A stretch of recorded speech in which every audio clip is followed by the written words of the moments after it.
विषयाची त्यांनी बर्बादी केली, विचारसरणीची बर्बादी केली. हिंदू हृदय सम्राट बाळासाहेब ठाकरेंच्या विचाराची त्यांनी खेळखंडोबा केला.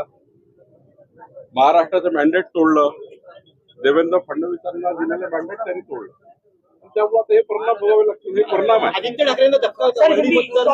वरळी मतदारसंघात सिस्टीम होती त्याची. मी यापूर्वीच सांगितलं आहे की सचिन अहिर झाले म्हणजे अत्यंत मोठा गंभीर धक्का आहे. आणि म्हणजे त्याला आपण म्हणू शकतो की यापेक्षा उद्धव ठाकरेंना काय पाहिजे, यापेक्षा काय पाहिजे. आता फक्त आदित्य ठाकरे जायचे राहिले. आदित्य ठाकरे जायचे राहिले. महायुतीनं केलेलं ऑपरेशन आहे का हे? महायुतीनं ठाकरेंच्या आंदोलनाने म्हणतात की याने काय मोठा फरक पडणार नाही, असे अनेक लोक गेलेत आणि पक्ष तसाच राहिला. अशा अहंकारी भाषा वापरून उद्धव ठाकरेचा पक्ष हा लयास गेला आहे. अजूनही अहंकार सोडला पाहिजे. उद्धवजींनी त्यांच्या लोकांनी अहंकार सोडला पाहिजे. हा अहंकारच त्यांना नडतोय. संबंध नाही. भारतीय जनता पार्टीचा हे काही या पक्षाचा चाललाय किंवा सचिन अहिर गेले किंवा यापूर्वी खासदार गेले, काय संबंध आमचा? एकनाथ शिंदेचा पक्ष आहे, ते त्यांचा पक्ष वाढवतील. उद्धव ठाकरेचा पक्ष आहे, त्यांनी आपला पक्ष सांभाळायचा आहे. म्हणजे भाजपचा कुठेही संबंध नाही.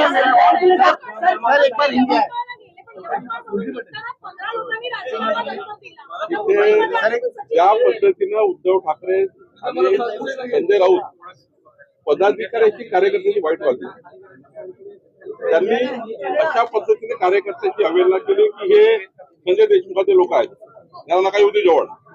त्यामुळे तुम्ही जवळला कार्यकर्त्याला लाच म्हणून रखत आहे. काय करतील कार्यकर्ते पदाधिकारी? तुम्हाला ते भेटायला आले होते. तुम्ही सांगितलं संजय देशमुखच्या जवळचे लोक आहेत, त्यांना घ्यायचे नाही, त्यांना स्टेजवर घ्यायचं नाही, त्यांना समोर बसू द्यायचं नाही. तुम्ही तो कार्यकर्ता आला तुम्हाला भेटायला, त्याला तुम्ही अवहेलना केली म्हणून ते सोडून चाललं गेलं. अजून किती हा अहंकार आहे. अजून किती आमदार उद्धव ठाकरेंचा जो काही त्यांच्या पक्षात चालू आहे फक्त अहंकारामुळे चालू आहे. सकाळच्या बोलबच्चनमुळे चालू आहे. काही काळजी नाही आहे. फक्त मीडियाची स्पेस घ्यायची, सकाळी प्रेस कॉन्फरन्स घ्यायची.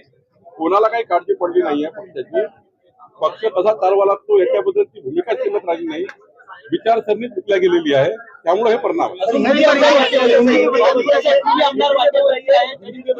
तर एकनाथ शिंदेला माहिती.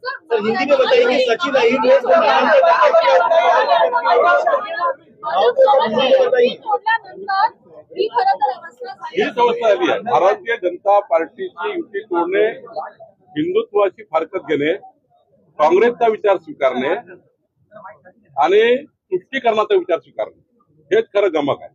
यातून सर्व झाला आहे. तुम्ही 2019 मध्ये जर मॅन्डेट पाळलं असतं आणि बाळासाहेबांचे विचार पाळले असते, केवळ एका छोट्या मुख्यमंत्री पदाकरता तुम्ही ते पद मिळण्याकरता एवढे आतून झाले नसते.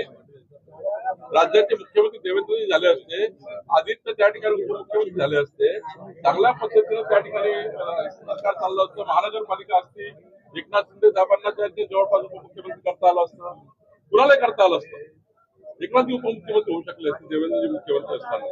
पण तुम्ही आपल्या कार्यकर्त्या कुणाला करू शकले नाही. तुम्ही पदावर बसून गेले, तुम्ही मुख्यमंत्री होऊन गेले आणि तुमच्या मुलाला तुम्ही मंत्री बनवून टाकलं. हे कुठलं राजकारण आहे? कुठली लोकशाही या ठिकाणी आहे? ही घराणेशाही आहे आणि घराणेशाही आतापर्यंत बर्बाद झाली आहे.